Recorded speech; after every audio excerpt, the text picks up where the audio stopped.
इसी भरोसे के साथ सेल्फ सर्टिफिकेशन को प्रोत्साहित किया जा रहा है। साथियों, बीते 6 सालों में आईटी इंडस्ट्री ने जो प्रोडक्ट्स, जो समाधान तैयार किए हैं, उनको हमने गवर्नेंस का महत्वपूर्ण हिस्सा बनाया है। विशेष तौर पर डिजिटल इंडिया ने, डिजिटल टेक्नोलॉजी ने सामान्य से सामान्य भारतीय को सशक्त किया है, सरकार से उसको जोड़ा है। आज डेटा को भी डेमोक्रेटाइज किया गया है और लास्ट माइल सर्विस डिलीवरी भी प्रभावी हुई है। आज सैकड़ों सरकारी सर्विसेज की डिलीवरी ऑनलाइन की जा रही है। गवर्नेंस में टेक्नोलॉजी के प्रभावी उपयोग से गरीब और मध्यम वर्ग को सुविधा के साथ साथ करप्शन से भी बड़ी राहत मिली है। हमारे फिनटेक प्रोडक्ट्स और यूपीआई जैसे डिजिटल प्लेटफॉर्म की चर्चा तो आज पूरी दुनिया में है। वर्ल्ड बैंक समेत इसके सामर्थ्य की चर्चा कर रहे हैं। कैसे 3-4 साल के भीतर भीतर एक हैवीली कैश डिपेंडेंट सोसाइटी, उससे हम लेस कैश सोसाइटी की तरफ मक्कमता पूर्वक बढ़ चले हैं, ये हमारे सामने है।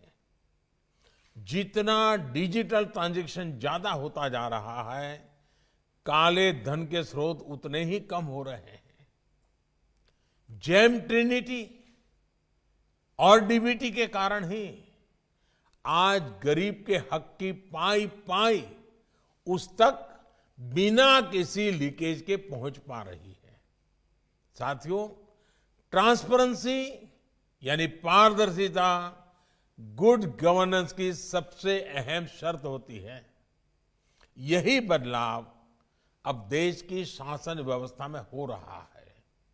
यही कारण है कि हर सर्वे में भारत सरकार पर जनता का भरोसा लगातार मजबूत से मजबूत हो रहा है। अब सरकारी कामकाज को सरकारी रजिस्ट्रों से बाहर निकालकर डैशबोर्ड पर लाया जा रहा है। प्रयास ये है कि सरकार और सरकारी विभाग की हर गतिविधि को देश का सामान्य नागरिक अपने फोन पर देख सके। जो भी काम हो वो देश के सामने हो। साथियों, गवर्नमेंट प्रोक्योरमेंट को लेकर पहले कैसे कैसे सवाल उठते थे, ये हम में से कौन है जो नहीं जानता है। हम भी तो चर्चा में वही बोलते थे, हम भी वही सुनते थे, हम भी चिंता व्यक्त करते थे। अब आज डिजिटल टेक्नोलॉजी का उपयोग करते हुए पूरी पारदर्शिता के साथ गवर्नमेंट ई मार्केट प्लेस यानी GeM के जरिए खरीद की जा रही है। आज ज्यादातर सरकारी टेंडर ऑनलाइन मंगाए जाते हैं। हमारे इंफ्रास्ट्रक्चर से जुड़े प्रोजेक्ट्स हो या गरीबों के घर, हर प्रोजेक्ट्स की जियो टैगिंग की जा रही है ताकि वो समय पर पूरे किया जा सके। यहां तक कि आज गांवों के घरों की मैपिंग ड्रोन से की जा रही है। टैक्स से जुड़े मामलों में भी ह्यूमन इंटरफेस को कम किया जा रहा है। फेसलेस व्यवस्था विकसित की जा रही है।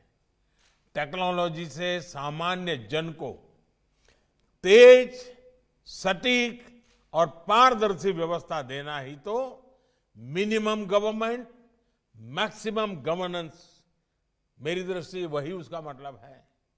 साथियों, आज विश्व में जो भारतीय टेक्नोलॉजी की छवि है, जो पहचान है, उसे देखते हुए देश को आपसे बहुत ज्यादा उम्मीद है, बहुत ज्यादा अपेक्षाएं हैं। आपने ये सुनिश्चित किया है कि हमारी टेक्नोलॉजी ज्यादा से ज्यादा मेड इन इंडिया हो। मेरा आपसे आग्रह है कि आपके सॉल्यूशन में भी अब मेक फॉर इंडिया की छाप होनी चाहिए। अगर हमें मल्टीपल डोमेन्स में इंडियन टेक्नोलॉजी लीडरशिप की ओर आगे बढ़ना है, इस मोमेंटम को बनाए रखना है, तो हमें अपनी कॉम्पिटिटिवनेस के नए मापदंड बनाने होंगे। हमें अपने आप से स्पर्धा करनी ही होगी। ग्लोबल टेक्नोलॉजी लीडर बनने के लिए इनोवेशन और एंटरप्राइज के साथ ही भारतीय आईटी सेक्टर को कल्चर ऑफ एक्सीलेंस और इंस्टीट्यूशन बिल्डिंग, उस पर भी उतना ही ध्यान देना होगा। ऐसे में मेरा अपने स्टार्टअप फाउंडर्स के लिए एक विशेष संदेश है। खुद को सिर्फ वैल्यूएशंस और एग्जिट स्ट्रेटेजीज तक ही सीमित मत करिए।